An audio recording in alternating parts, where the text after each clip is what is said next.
What if the world's most famous book of serene, peaceful wisdom was actually like a gritty, blood-stained survival guide for warlords? Yeah, that's a pretty jarring thought. Right, because when you picture ancient wisdom, especially a text as universally recognized as the Tao Te Ching, a very specific image comes to mind. Oh, absolutely. The old sage on a mountain. Exactly. It's like this perfectly smooth, polished river stone. We imagine all these lofty, abstract concepts, virtue, the way, the spirit, handed down by this mystical guy on a misty mountaintop, just completely detached from the dirt and chaos of the real world. But that polished version is really largely the result of centuries of translation and, well, interpretation, and frankly, a bit of sterilization by later dynasties. Because they wanted a neat philosophical framework, right? They needed it to be clean. Yeah. But the physical artifacts that we actually pull out of the ground tell a drastically different story. Which brings us to the sources we are exploring in this deep dive. We are looking at a radically different, like bare bones translation of the Tao Te Ching. And this isn't just a modern author taking creative liberties, No, not at all. This analysis is built entirely on the earliest excavated fragments of the text ever found. So we're talking about the Guodian bamboo slips from around 300 BCE and the Mawangdui silk manuscripts from 168 BCE. And digging up those specific artifacts essentially forces us to unlearn the book. Yeah. They present a text that is unapologetically physical, deeply animistic, and just firmly planted in the mud and blood of ancient China. So the mission for our deep dive today is to strip away all that centuries-old philosophical polish. We are going to uncover the raw physical roots of this ancient text and see how reverting to its original unsterilized form profoundly changes its meaning for you today. It really is a complete paradigm shift. It is. Okay, let's unpack this, starting with the literal architecture of the book. Because if you pick up a standard copy today, even the order of the chapters is completely backwards compared to these ancient fragments. Right. If you go to a bookstore today, you're almost certainly buying a version based on the Wang Bi text. Which was much later. Yeah, compiled centuries later. And that standard version starts with the Tao, which we usually think of as the abstract concept of the way or, the vast universe. Then the second half of the book is the Tet, which is usually translated as virtue. But the Mawangdui silk manuscripts flip that entirely. Wow. The oldest known arrangement places the Tet section first and the Tao section second. I mean, I find that sequence shift incredibly telling. You aren't asked to contemplate the vast, abstract cosmos first. No, you're not. You are forced to start with the concrete. You start with yourself, your own immediate physical condition, and only then do you move outward to the journey of the universe. And to grasp why that sequence is so critical, we need to drill down into how the ancient Chinese characters themselves were constructed. Right, because they weren't just letters. Exactly. The earliest iterations of this language weren't abstract letters. They were literal pictures, originally carved into oracle bones and cast in heavy bronze. That's wild. Yeah. This bare bones translation focuses heavily on recovering those physical images. Well, let's look at the title itself then. We hear Tao translated endlessly as the way, which, it evokes this misty, ethereal roadmap to enlightenment. But when you break down the original pictograph, it's not a roadmap at all, is it? Not in the slightest. The ancient character for Tao is composed of two distinct symbols. You have the symbol for head and the symbol for walking. Head and walking. Yeah. It is the physical act of a head leading feet forward. It is the journey. It implies moving through a living, changing landscape. It's an action, a physical reality. And then there's Ted, that entire first section of the older manuscripts, the word that gets sanitized into moralistic virtue. I mean, when I hear virtue, I think of a rigid set of rules imposed by society, like behave well, be polite, follow the laws. But the pictographic breakdown of Te has absolutely nothing to do with external rules. No, the original character for Te is built from three distinct physical elements. You have a step, you have a straight gaze, literally an eye looking directly ahead, and you have a heart. A stepping foot, a forward-looking eye, and a heart. Exactly. The translator calls this self-alignment. It's the physical inner condition of walking with your heart aligned to your own direct perception. I mean, it's like discovering that the word understand originally meant physically standing underneath a heavy weight. That's a great analogy. But I have to push back here for a second. Sure. If we strip away the grand cosmic idea of virtue and replace it with just walking while looking forward and paying attention to your heart, doesn't that make the text less profound? How do you mean? Well, if I tell someone my grand philosophy of life is stepping and looking straight, I sound like a pedestrian crossing the street, not an ancient philosopher. Oh. Doesn't it lose its magic? Well, what's fascinating here is that grounding the text actually elevates its difficulty and its profundity. Really? Yeah, it pulls philosophy out of the intellectual clouds and forces it into the human body. Think about how easy it is to sit in a quiet room and intellectually agree with the abstract concept of virtue. Yeah, I guess that's pretty easy. It costs you nothing. Yeah. But to physically align your actions, your stepping feet, with your clear perception and your genuine heart in every single moment of your day, that is an extraordinarily demanding directive. Oh, wow. Yeah, it demands total presence in your physical reality. Precisely. And I suppose that explains why later dynasties might have preferred the sanitized, abstract version. I mean, if you are an emperor trying to govern millions of people, a vague, abstract concept of obedient virtue is a lot more useful for maintaining order than teaching your citizens to be fiercely, physically self-aligned to their own hearts. That historical context is crucial. A self-aligned individual is difficult to control. Right. But a population striving for an abstract, state-sanctioned ideal of goodness, that is much easier to manage. So if virtue is actually just this highly individual physical self-alignment, it naturally makes me wonder about all the other grandiose ideas we associate with ancient philosophy. Like what? Concepts like goodness, beauty, righteousness, the capital letter moral pillars. Ah, yeah. We have to remember the environment in which this language evolved. This was a survival-based agrarian world. Okay. Your wealth, your survival, your social standing, they were entirely tied to livestock. Really? Yes. And the text reveals something astonishing about those grand moral pillars. 3 of the major ethical terms in ancient Chinese thought contain the exact same animal symbol embedded inside them. The radical for sheep. Okay, here's where it gets really interesting. Because when you read the word shan, which later gets translated into the lofty concept of goodness, the literal pictographic root is sheep-skilled. Think about what it takes to manage a flock of sheep. Yeah. It requires practical competence. Yeah. You can't be frantic, you can't be overly aggressive, and you can't be entirely passive either. A master herder operates with quiet, practiced mastery. So when the text advises you to be shan in your speaking or your walking, it's not saying be a holy, sinless angel. No. It's telling you to handle the chaotic elements of your life the way a master herder manages a flock. Quietly, competently, without causing a panic. Exactly.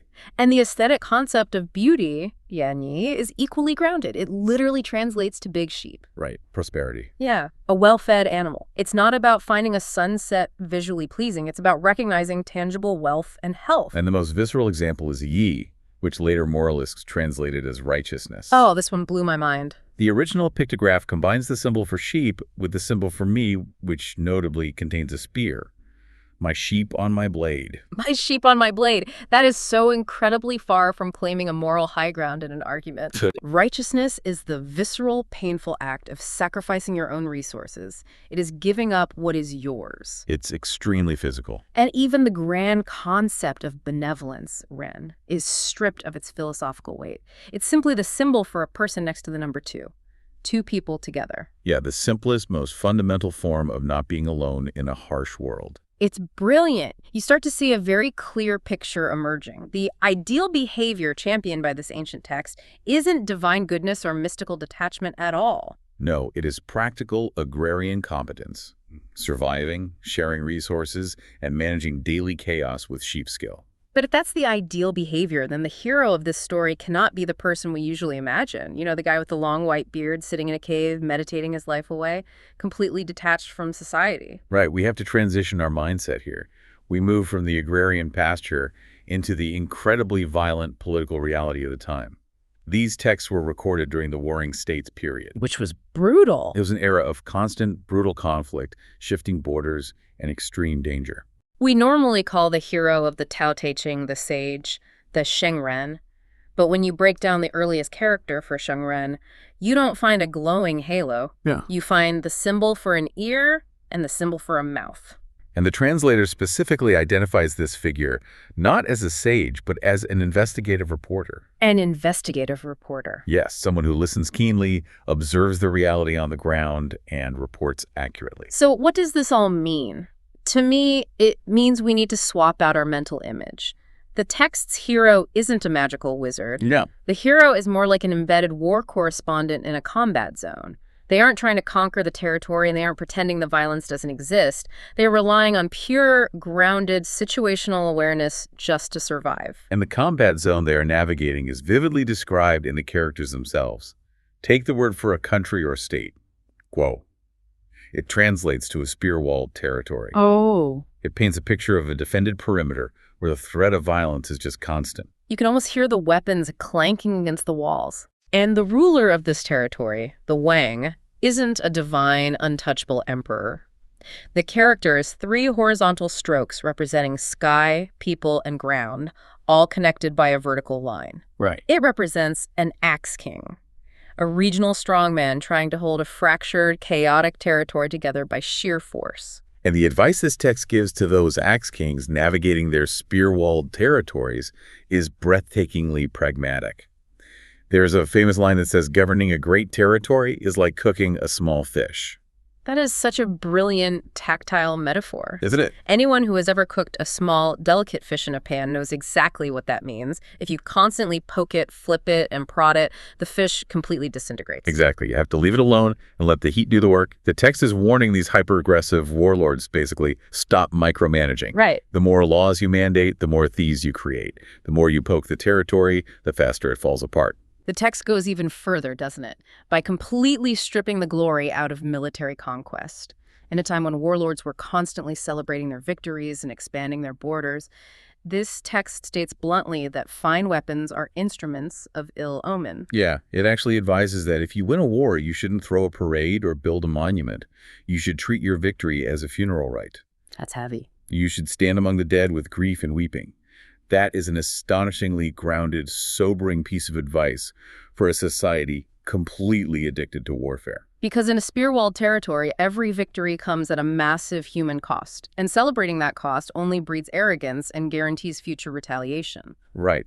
So to survive in that kind of environment, the investigative reporter doesn't rely on brute force. Right. They employ a method of moving through the world that the text calls Wu Wei. Wu Wei. This is probably the most famous and maybe most misunderstood concept in Chinese philosophy.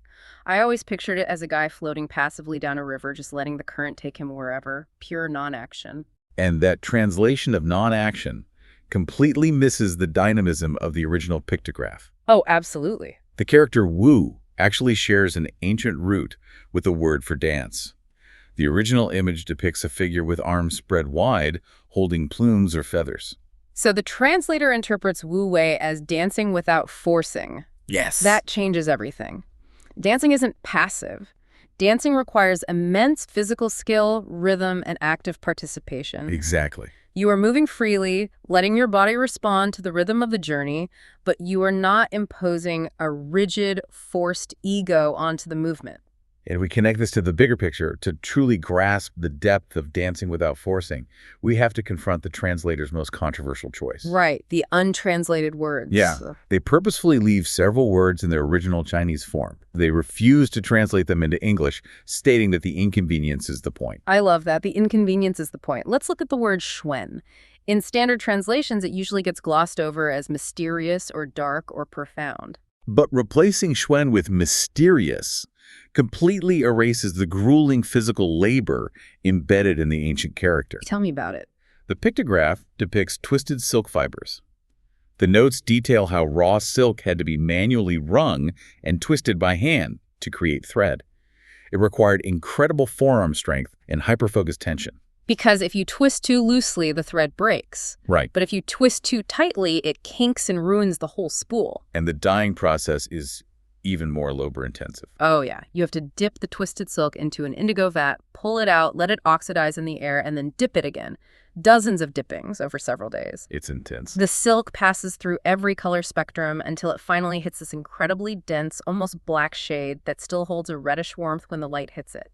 That specific color is xuan. And you could not rush that process, and you could not fake it. The profound darkness of the cloth was undeniable physical proof of the patience and labor required to create it. So when the text describes the journey as xuan, it is not describing a spooky, unknowable mystery. No, not at all. It is describing a layered, complex reality that requires immense patience, skill, and grueling labor to navigate. And We live in an era obsessed with instant gratification. Oh, entirely. We want the summary, the quick takeaway, the optimized hack to get through our day. We want everything translated clearly and immediately. But the ancient writers didn't design their language to be convenient. They designed it to be precise. Exactly. Taking the time to grapple with a word like Schwen, forcing yourself to slow down and understand the twisted silk that very act requires patience. It is an exercise in the philosophy itself. Why should you care? Because taking the time is the point. And the same applies to the word Shen, which we usually see translated as a fluty, angelic spirit. Yeah, totally different originally. The actual character depicts a jagged flash of lightning stretching through the sky, striking a spirit altar that holds drops of offering blood. It is raw, terrifying, elemental power. This is an animistic worldview. The landscape isn't an empty stage for human drama. It is alive. Very alive. It is filled with the forces of the valley, and the Gungan, the returning dead, depicted in the text as having tiny bodies and enormous, swirling, hungry heads. And navigating that terrifying, alive world requires a highly refined sensory awareness. Chapter 63 of the text offers a brilliant piece of advice for the investigative reporter trying to survive. Oh, I know this one. It says, taste what has no taste yet. Taste what has no taste yet. That sounds like a riddle. I mean, how does a war correspondent practically apply that to surviving a spear-walled territory? It speaks to the subtle nature of opposites in this worldview. Opposites aren't flat negations of each other. Silence isn't just the absence of noise. It's a space where a sound might occur. Ah, I see. Tasting what has no taste yet means developing the sensitivity to sense unfolding potential. It means feeling the subtle shift in the wind or the tension in a room long before it escalates into a violent conflict. You deal with the small things before they become massive problems. You sense the tension in the spear wall before the spears are actually thrown. And that circles perfectly back to the power of what is not there. We constantly think that adding more armor, more weapons, more aggressive opinions will keep us safe. But the text repeatedly highlights the utility of emptiness. This raises an important question, right? Because we constantly force things. But Chapter 11 notes that you can take 30 spokes and build a massive, sturdy wheel, but the cart is only useful because of the empty hole in the center of the hub. Right. You spend hours shaping wet clay into a beautiful vessel, but the actual benefit of the bowl is the empty space inside that holds the water. You cut doors and windows into the walls of a room, but the empty space is where you actually live. The material gives you the structure, but the usefulness comes from the emptiness. So the investigative reporter survives the warring states not by building thicker armor, but by emptying themselves of rigid scheming. They act without forcing. Like water, they naturally seek the lowest ground, offering no rigid resistance.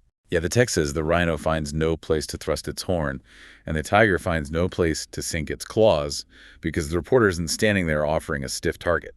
Looking back at the journey of this deep dive, it is genuinely incredible how far we've traveled from that polished river stone. We started with the assumption of lofty, abstract virtues, and we dug down into the heavy, pictographic iron ore of ancient Chinese wisdom. We've uncovered a philosophy that champions the quiet, practical sheep skill of a master herder. Yeah. It replaces the untouchable, mystical sage with an observant, deeply grounded investigative reporter. And it values the deep, patient, impossible-to-fake labor of twisted silk. It transforms a sanitized philosophy into a breathing, walking guide for navigating a chaotic, animistic world. A guide that demands you step forward with an aligned heart, taste the unfolding potential of the moment, and know exactly when to leave the small fish alone in the pan. It's so much more grounded. It really is. Yeah. Which brings me to a final thought I want to leave you with, drawn directly from the gritty reality of this text, but applied entirely to the world you are walking through today. Okay. Chapter 76 contains a stark observation. It states that the stiff and hard are companions of death, while the soft and yielding are companions of life. It points out a very simple truth of nature. A tree that grows too stiff and refuses to bend will eventually be snapped by the wind or cut down by an axe. Because flexibility is a biological requirement for survival. Rigidity is a symptom of a corpse. Exactly. So think about the structures of our modern world. We are surrounded by rigid daily schedules, hardline political opinions, brittle egos, and completely inflexible technological systems. We really are. We praise people for being unyielding. We reward them for standing like stone walls. Are we structurally designing a society that goes completely against the flowing journey? That's a great point. And more importantly, Look at your own immediate reality. Where in your life are you currently being stiff and brittle? Where are you standing rigid, waiting for the axe to fall when you could instead be dancing without forcing? It's a powerful, unsettling question to sit with the next time you feel the urge to push harder against a wall that simply refuses to move. Absolutely. Thank you for joining us on this deep dive into the bare-bones translation of the Tao Te Ching. Keep your feet stepping, your gaze straight, and your heart aligned.